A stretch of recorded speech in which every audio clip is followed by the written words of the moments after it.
O ano é 1942. A família está reunida em torno do grande rádio a válvula. Bruno é o caçula. Está com 9 anos. Em sua cabecinha passa um filme de guerra. No rádio, notícias de uma catástrofe que em breve irá afetar a família. Até então, a guerra é algo distante, que acontece só lá no outro lado do mundo. Parece, na imaginação do menino, um simples jogo de peças que vão se movendo com histórias de heroísmo e coragem. Mas, evidentemente, não é assim. Alguns anos depois será revelado todo o pavor que arrastou milhões de pessoas para a morte. Muitos anos depois, ao ser perguntado sobre isso, Bruno, já um homem de 70 e tantos anos, não saberá como explicar algumas coisas.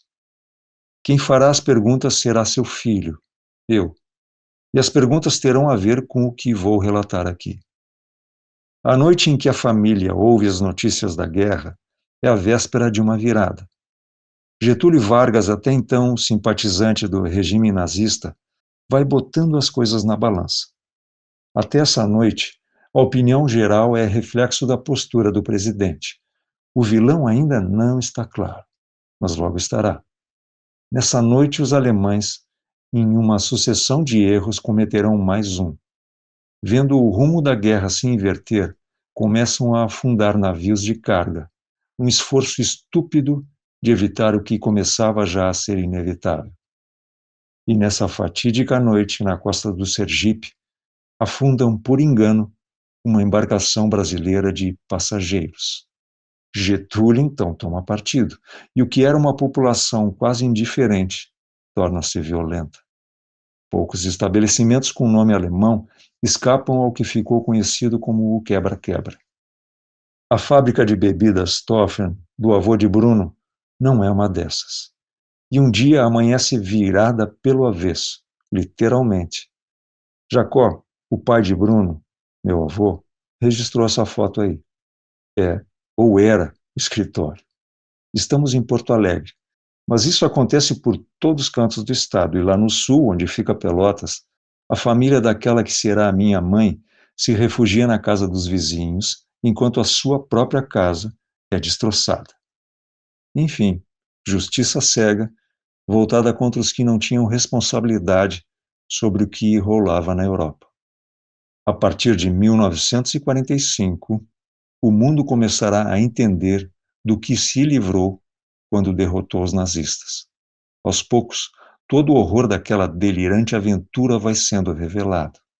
Mas na época ninguém tem ideia de que isso só foi possível praticamente graças a uma pessoa, Alan Turing. Ele era um matemático que, de maneira brilhante e com uma insistência impressionante, acreditou até o fim numa possibilidade: decifrar os códigos de uma máquina, a máquina Enigma. Essa máquina gerava as mensagens cifradas das forças navais nazistas. Estratégias de ataque, transporte de tropas, bombardeio de navios de carga, minúcias, enfim, tudo que os alemães precisavam esconder e que os ingleses precisavam descobrir. Era um sistema tão intrincado de possibilidades matemáticas que até 1942 ninguém havia chegado muito perto de decifrar. Mas não era imprevisível. Não poderia ser, pois era uma máquina. Operava a partir de uma sucessão de intervalos chamada algoritmo. Só uma máquina dotada da mesma lógica poderia traduzir para o alemão aquela sucessão aparentemente caótica de palavras. E essa máquina foi criada, quebrando os códigos alemães e dando início ao fim da guerra. E é nesse momento que nasce a lógica dos computadores. Turing e a equipe da qual faz parte depois de terminada a guerra não pode se manifestar sobre seu trabalho. É que ele é parte do serviço secreto. E é só lá por 1948 que aquele universo de possibilidades novas começa a ser desenvolvido de uma forma mais aberta. E Turing começa a usar um termo incomum até então: inteligência artificial. O desenvolvimento subsequente do seu modelo algorítmico o leva a essa hipótese. acredita que é possível que um mecanismo, através da aplicação programada desses intervalos chamados algoritmos, poderá se antecipar a tudo o que as mentes humanas são capazes de prever e executar. E eis-nos aqui, colhendo o fruto dessas mentes envolvidas no pior conflito já vivido pela humanidade. Deste mundo destroçado, nasce o que hoje somos, manejando uma ferramenta que nos joga literalmente num cenário que um dia foi apenas ficção científica. Isso não é pouca coisa. Temos em nossas mãos o que jamais tivemos, e é assim mesmo que caminha a humanidade. Mas daqui a 83 anos, como estará o nosso mundo? Como, lá desse futuro, em 2108, nos verão?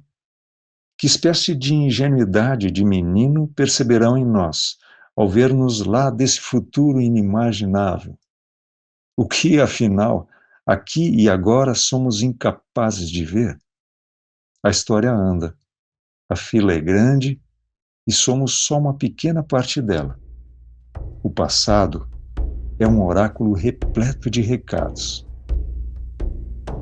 Shalom Aleichem, Malachei Shalom, Malachei Elyon,